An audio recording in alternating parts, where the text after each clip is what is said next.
technical difficulties this morning.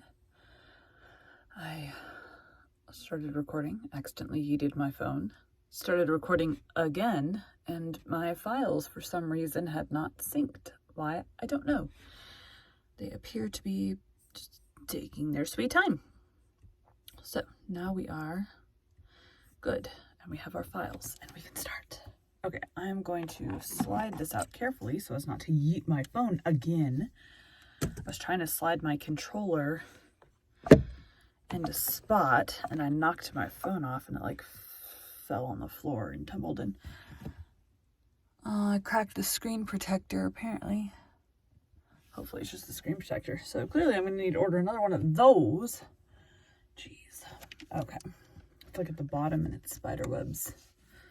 Okay.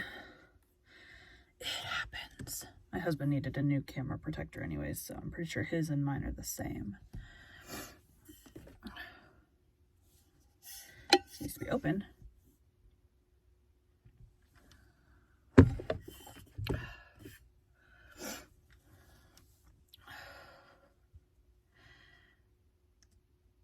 Today we'll be continuing The Phantom of the Opera by Gaston Leroux. Chapter 13. A Master Stroke of the Trapdoor Lover.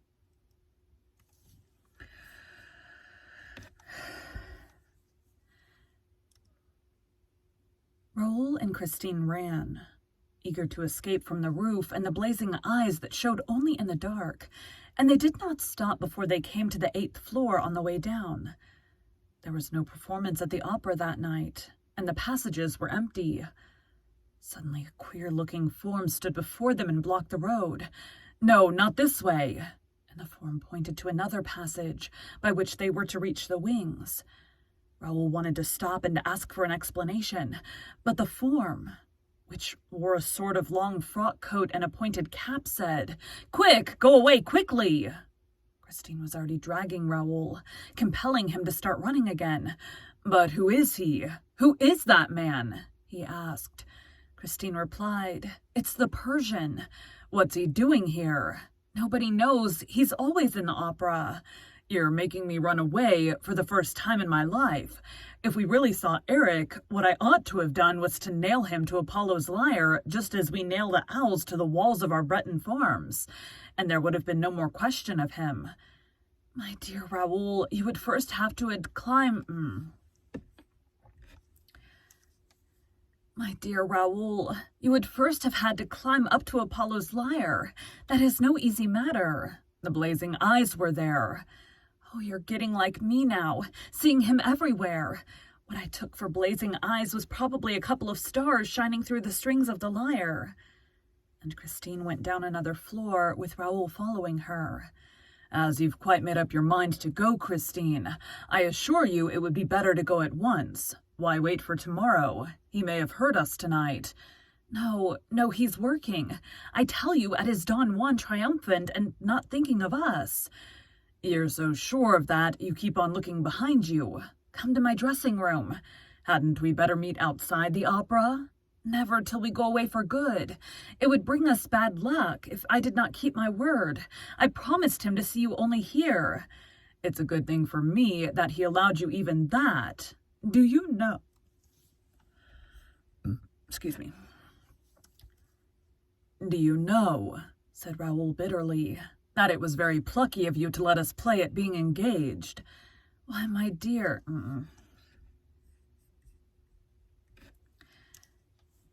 "Why, my dear, he knows all about it. He said..." Dang it. That is her. "Why, my dear, he knows all about it. He said, 'I trust you, Christine. Monsieur de Chagny is in love with you and is going abroad. Before he goes, I want him to be as happy as I am.' Are people so unhappy when they love?" "Yes, Christine, when they love and are not sure of being loved." They came to Christine's dressing room. "Why do you think that you're safer in this room than on the stage?" asked Raoul. "You heard him through the walls here, therefore he can certainly hear us." "No, he gave me his word not to be behind the walls of my dressing room again, and I believe Eric's word. This room and my bedroom on the lake are for me exclusively, and not to be approached by him. How can you have gone from this room into that dark passage, Christine? Suppose we try to repeat your movements, shall we?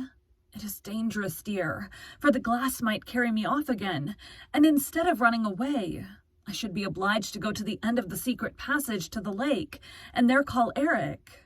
Would he hear you? Eric will hear me wherever I call him. He told me so. He's a very curious genius. You must not think, Raoul, that he is simply a man who amuses himself by living underground. He does things that no other man could do. He knows things which nobody in the world knows. Take care, Christine. You are making a ghost of him again. No, he's not a ghost. He is a man of heaven and earth, that is all. A man of heaven and earth, that is all. A nice way to speak of him. And are you still resolved to run away from him? Yes, tomorrow. Tomorrow you will have no resolve left. Then, Raoul, you must run away with me in spite of myself. Is that understood? I shall be here at 12 tomorrow night. I shall keep my promise, whatever happens. You say that after listening to the performance, he's to wait for you in the dining room on the lake. Yes. And how are you to reach him if you don't know how to go about by the glass? And how are you to reach him if you don't know how to go out by the glass? Why, by going straight to the edge of the lake. Christine opened a box, took out an enormous key, and showed it to Raoul. What's that? He asked. The key of the gate to the underground passage in the Rue Scribe. I understand, Christine. It leads straight to the lake. Give it to me, Christine. Will you? Never, she said. That would be treacherous. Suddenly, Christine changed color. A mortal pallor overspread her features. Oh, heavens, she cried. Eric, have pity on me. Hold your tongue, said Raoul. You told me he could hear you. But the singer's attitude became more and more inexplicable. She wrung her fingers, repeating with a distraught air, Oh, heaven, oh, heaven. But what is it? What is it? Raoul implored. The ring, the gold ring he gave me. Oh, so Eric gave you that ring. You know he did, Raoul. But what you don't know is that when he gave it to me, he said, I give you back your liberty, Christine, on condition that this ring is always on your finger. As long as you keep it, you'll be protected against all danger, and Eric will remain your friend. But woe to you if you ever part with it, for Eric will have his revenge. My dear, the ring is gone. Woe to us both. They both looked for the ring, but could not find it. Christine refused to be pacified.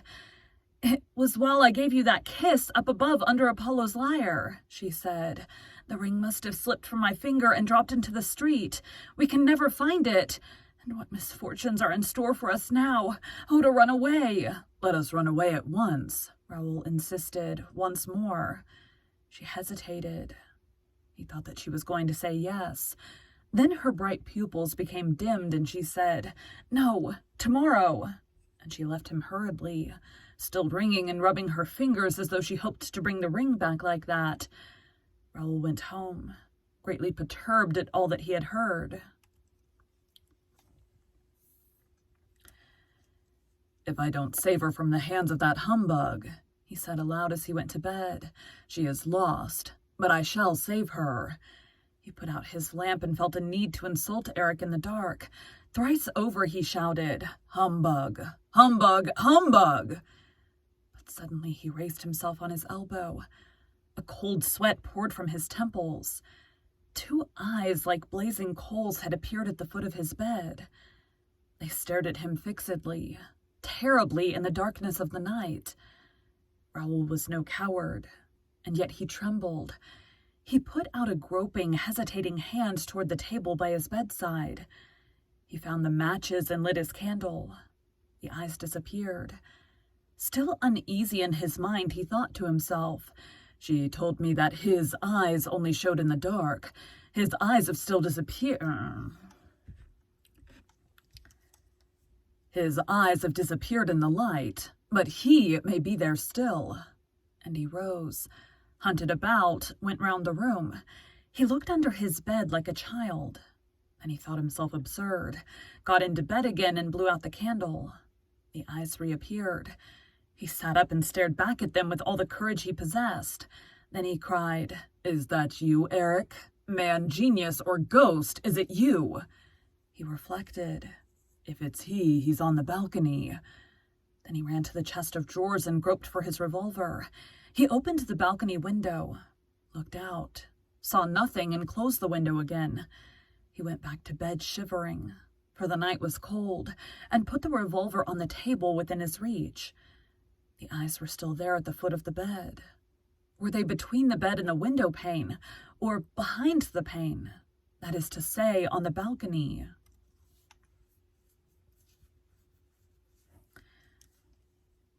That was what Raoul wanted to know. He also wanted to know if those eyes belonged to a human being. He wanted to know everything.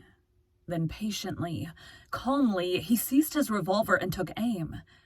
He aimed a little above the two eyes. Surely, if they were eyes, and if above those two eyes there was a forehead, and if Raoul was not too clumsy. The shot made a terrible din amid the silence of the slumbering house, and while footsteps came hurrying along the passages, Raoul sat up with outstretched arm, ready to fire again if need be. This time the two eyes had disappeared. Servants appeared carrying lights. Count Philippe, terribly anxious. "What is it?"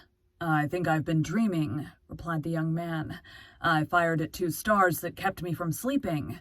"You're raving! Are you ill? For God's sake, tell me, Raoul, what happened?" And the Count seized hold of the revolver. No, I'm not raving. Besides, we shall soon see." He got out of the bed, put on a dressing gown and slippers, took a light from the hands of a servant, and opening the window, stepped out on the balcony. The Count saw that the window had been pierced by a bullet at a man's height.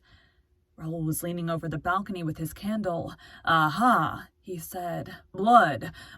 Here, there, more blood! That's a good thing. A ghost who bleeds is less dangerous." He grinned. Raoul! The Count was shaking him as though he were trying to waken a sleepwalker. "But my dear brother, I'm not asleep," Raoul protested impatiently. "You can see the blood for yourself. I thought I had been dreaming and firing at 2 stars. It was Eric's eyes, and here is his blood. After all, perhaps I was wrong to shoot, and Christine is quite capable of never forgiving me. All this would not have happened if I had drawn the curtains before going to bed. Raoul, have you suddenly gone mad? Wake up!" "What, still? You would do better to help me find Eric, for after all, a ghost who bleeds can always be found." The Count's valet said, "That is so, sir. There is blood on the balcony." The other man's servant brought a lamp, by the light of which they examined the balcony carefully. The marks of blood followed the rail till they reached a gutter spout. Then they went up the gutter spout. "My dear fellow," said Count Philippe, "you fired at a cat." "The misfortune is," said Raoul with a grin, "that it's quite possible. With Eric you never know. Is it Eric? Is it the cat? Is it the ghost? No, with Eric you can't tell." Raoul went on making this strange sort of remarks, which corresponded so intimately and logically with the preoccupation of his brain, and which at the same time tended to persuade many people that his mind was unhinged.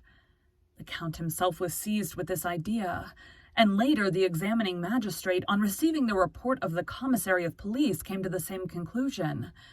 "Who is Eric?" asked the Count, pressing his brother's hand. "He is my rival, and if he's not dead, it's a pity." He dismissed the servants with a wave of the hand, and the 2 Chagnys were left alone. But the men were not out of earshot before the Count's valet heard Raoul say, distinctly and emphatically, "I shall carry off Christine Daae tonight." The phrase was afterward repeated to Monsieur Fier, the examining magistrate, but no one ever knew exactly what passed between the 2 brothers at this interview. The servants declared that this was not their first quarrel. Their voices penetrated the wall, and it was always an actress called Christine Daae that was in question.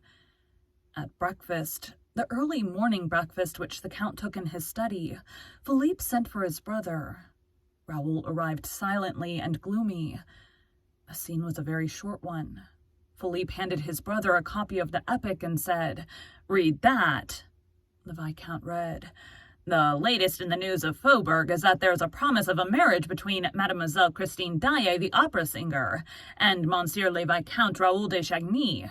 If the gossips are to be credited, Count Philippe has sworn that, for the first time on record, the Chagnys shall not keep their promise. But as love is all-powerful, at the opera as, and even more than elsewhere, we wonder how Count Philippe intends to prevent the Viscount, his brother, from leading the new Margarita to the altar. The two brothers are said to adore each other, but the Count is curiously mistaken if he imagines that brotherly love will triumph over love pure and simple." "You see, Raoul," said the Count, "you are making us ridiculous. That little girl has turned your head with her ghost stories." The Viscount had evidently repeated Christine's narrative to his brother during the night. All that he now said was, "Goodbye, Philippe. Have you quite made up your mind? You're going tonight with her?" No reply. "Surely you will not do anything so foolish. I shall know how to prevent you." "Goodbye, Philippe," said the Viscount again and left the room. This scene was described to the examining magistrate by the Count himself, who did not see Raoul again until that evening at the opera, a few minutes before Christine's disappearance. Raoul, in fact, devoted the whole day to his preparations for the flight. The horses, the carriage, the coachman, the provisions, the luggage, the money required for the journey, the road to be taken. He had resolved not to go by train, so as to throw the ghost off the scent. All this had to be settled and provided for, and it occupied him until 9 o'clock at night. At 9 o'clock, a sort of traveling barouche with the curtains of its windows closed down took its place in the rank at the rotunda side. It was drawn by 2 powerful horses driven by a coachman, whose face was almost concealed in the long folds of a muffler. In front of this traveling carriage were 3 broughams, belonging respectively to Carlotta, who had suddenly returned to Paris, to Sorelli, and, at the head of the rank, to Count Philippe de Chagny. No one left the barouche. The coachman remained on his box, and the 3 other coachmen remained on theirs. A shadow in a long black cloak and a soft black felt hat passed along the pavement between the rotunda and the carriages, examined the barouche carefully, went up to the horses and the coachman, and then moved away without saying a word.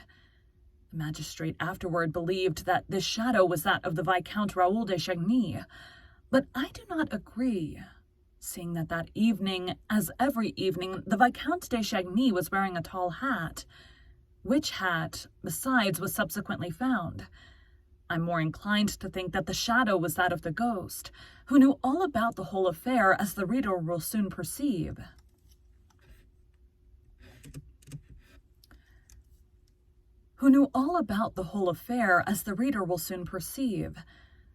They were given Faust, as it happened, before a splendid house.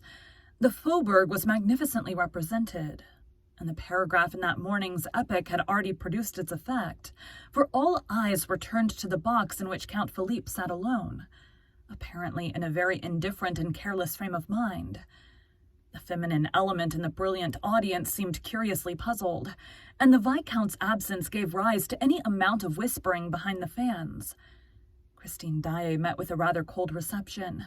That special audience could not forgive her for aiming so high. The singer noticed this unfavorable attitude of a portion of the house and was confused by it.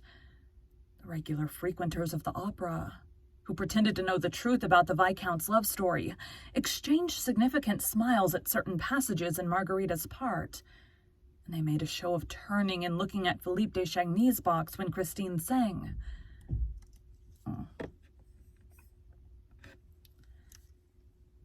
I wish I could but know who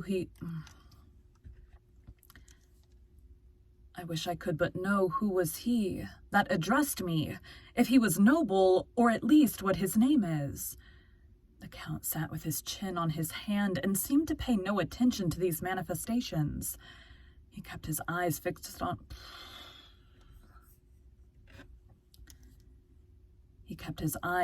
the stage, but his thoughts appeared to be far away.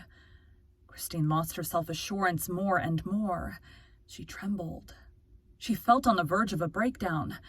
Careless Fanta wondered if she was ill, if she could keep the stage until the end of the garden act. In the front of the house, people remembered the catastrophe that had befallen Carlotta at the end of that act, and the historic croak which had momentarily interrupted her career in Paris. Just then, Carlotta made her entrance in a box facing the stage, a sensational entrance. Poor Christine raised her eyes upon this fresh subject of excitement. She recognized her rival. She thought she saw a sneer on her lips. That saved her. She forgot everything in order to triumph once more. From that moment, the prima donna sang with all her heart and soul. She tried to surpass all that she had done till then, and she succeeded. In the last act, when she began the invocation to the angels, she made all the members of the audience feel as though they too had wings. In the center of the amphitheater, a man stood up and remained standing, facing the singer.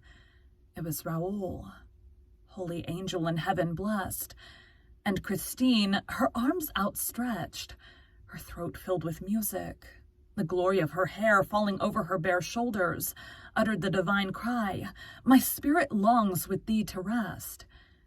It was at that moment that the stage was suddenly plunged in darkness. It happened so quickly that the spectators hardly had time to utter a sound of stupefaction, for the gas at once lit up the stage again. But Christine Daae was no longer there. What had become of her? What was that miracle? All exchanged glances without understanding, and the excitement at once reached its height.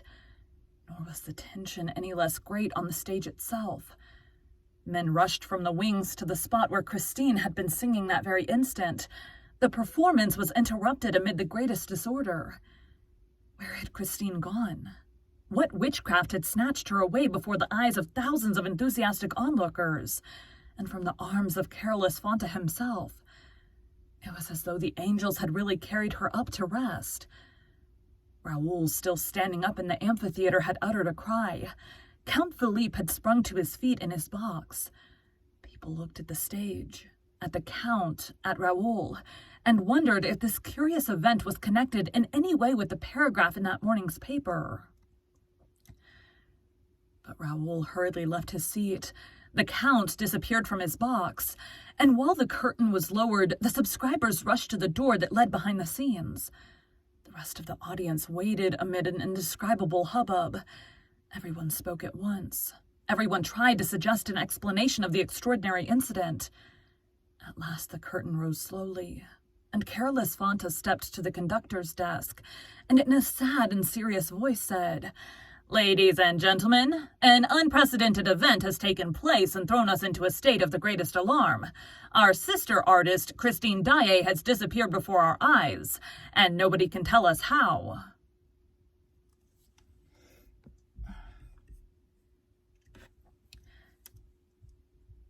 Thank you for joining Bite at a Time Books today, while we read a bite of one of your favorite classics. Again, my name is Bree Carlisle, and I hope you come back tomorrow for the next bite of The Phantom of the Opera. Okay, thanks guys.